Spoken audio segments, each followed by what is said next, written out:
le chef de cette communauté, un évêque, qui s'appelle Jacques. Et Jacques n'est aucun des deux Jacques apôtres. Hein, je précise bien là-dessus parce que. Et Jacques, c'est celui que l'on appelle le frère du Christ.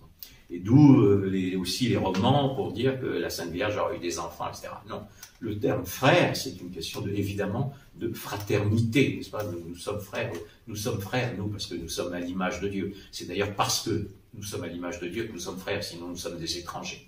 Donc les gens qui ne sont pas unis par Dieu, les hommes se mangent les uns les autres, y compris manger au sens propre du terme. Donc, si vous voulez, ce Jacques, dans l'évangile de Thomas, dit de Thomas, et il y en a un autre, j'ai oublié le nom, Jacques tient la place principale, et Jacques qui finira d'ailleurs quand même lapidé, il sera quand même tué, lapidé, je crois que c'est en 62.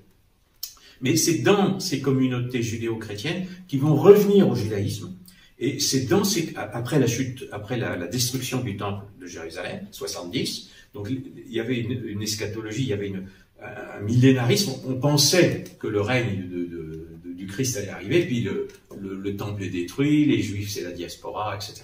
Et les judéo-chrétiens dans cette communauté suivent les Juifs, notamment à Alexandrie, et elles retournent au judaïsme. Et c'est dans ce milieu que naissent les principales hérésies gnostiques.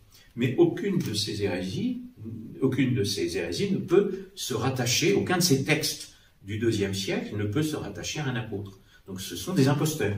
Ce que dira saint Irénée. Saint Irénée va dire, avant Marcion, il n'y avait pas de marcionite. Ça n'existait pas. C'est une invention de Marcion, le marcionisme.